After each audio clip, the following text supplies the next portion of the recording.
چارەنووسی ناوچەدا بڵێنراوەکان لە نێوان بەڵێ و نەخێری دروستبوونی دەوڵەتی کوردی. لە دیبەیتێکدا لە شاری کەرکووک پرسی ڕێفراندۆم لە ناوچە زیێناکۆکان تاوتوێکرا و زۆربەی زۆی بیرڕاکان لەو چوارچێوەدا خۆی بینیەوە کە مەترسی لەسەر ئایندیە و پرسە بۆ ناوچە زیێناکۆکان هەیە. ڕیفراندۆم مافێکی ڕەوای خەڵکی کوردستانە و حەقی خۆیەتی کە ئابادەسازی و بەرنامەڕێژی تەواوی بۆ بکرایە و ئێستاش نەچوە بچێ جێ خۆیەتی کە پەلە بکرێ لەوەی کە بەرنامەڕێژی و کار بۆ ئەو بکرێ کە چۆن لە ناوچەدا بڕێنراوەکان و بەتایبەت لە شاری کەرکووک ڕیفراندۆم بەڕێوە بچێ. تا ئێستەوەی من ئەیبینم مەترسی هەیە لەبەر ئەوەی بەرنامە وەکو پێویست دانەڕێژراوە بۆ کارکردن بۆ سەرخستنی ڕیفراندۆم و دەنگدان بۆ بەڵێ.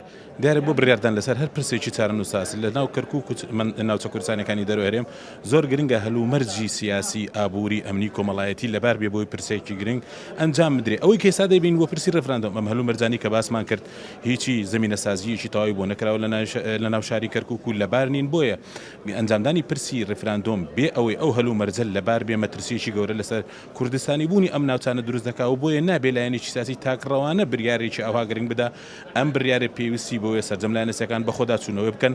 لە ڕاستیدا مافی چارەی خۆنووسینی گەلی کورد لە دروستبوونی دەوڵەتی کوردستاندا مافێکی سروشتی یاسایی دەستوریە هاوتایە لەگەڵ یاسانی و دەوڵەتیەکاندا. بەڵام ئایا ئامادەکاری باش کراوە بۆ ئەوەی کە ڕیفراندۆم دەرئەنجامەکانی بەسەرکەوتووی بێت؟ من پێم وایە لە ناوچە دابڕێنراوەکانی دەرەوەی هەرێمی کوردستان تا ئێستا پرۆسەکە زۆر بەستی ئەڕوا نەگەیوەتە ئەو ڕادەیە کە دڵنیایی بە نەتەوەجیاجیەکانی ئەم ناوچانە بدەینەوە بەتایبەتی چەقی ئەم ناوچانە شاری کەرکووکە دەبێت دڵنیایی بدرێت بە تورکمان و بە عەرەب و بە کورد و ئاشور و نەتەوەکانی تر. هەموو ئەگەرەکان تاوتوێکران و هەموو مەترسیەکان خڕانەتە ڕۆ و ئێمە تێگەیشت بین مەترسیان هەیە مەترسێکی یەکجار زوریان هەیە لەسەرەوەی کە ئامادەسازی و ئامادەکاری و زەمینەسازی پێویست بۆ ناوچە دابڕێنراوەکان نەکراوە و ئەمە پێویستی بە کاتێکی زیاتر هەیە و پێویستی بە بەرنامەیەکی وردی زیاتر هەیە بۆ خۆ ئامادەکردن و ڕیفراندۆم لە ناوچە دابڕێنراوەکان. هەندێکیان ترسیان هەبوو لەو شوێنانەی کە بە خوێن ڕزگار کراون بە خوێن پارەسوانە بە دەنگی بە شێوازێک بێ کە دەنگی نەخێری پێکاتەکانی تر مەبەستن پێکاتەی تورکمان و عەرەب ئەو ناوچانە لە هەندێک شوێن لەدەست بدەین.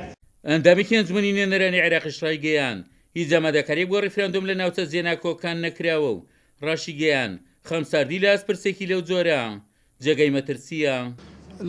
لە بۆیە کە تا ئێستا خەڵکی ئەم ناوچانە وازەح نییە لاان بەشدارن یا بەشدار نەبن کە بەشدارە بن بۆچی بەشدار بن بەشدارە بن بۆ سەربەخۆی کوردستان یا بەشدارەون بۆ ئێرانەوەی کەرکووک بۆ سەر هەرێمی کوردستان و تا ئێستا هیچ ئامادەکاریەک نەکراوە. قسە لەسەر واکرێت کە کۆمسیۆنی کوردستانی کە تا ئێستا کارمەندانی کۆمسیۆن لەم شارە 5 هەفتەی ماوە کارمەندانی کۆمسیۆن بۆ ئەم شارە دیاری نەکراوە خەڵک تازە تەقدیماتەکات. تا ئێستا پرسی ڕیفراندۆم لە کەرکووکە لە خیتابی سیاسی و لە خیتابی ئەعلامی زیاتر تەجاوزی نەکردووە.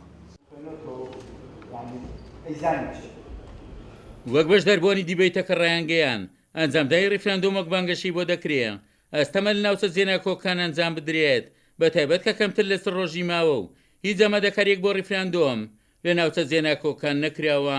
عومەر غەریب، کورسات نیوز، کەرکووک.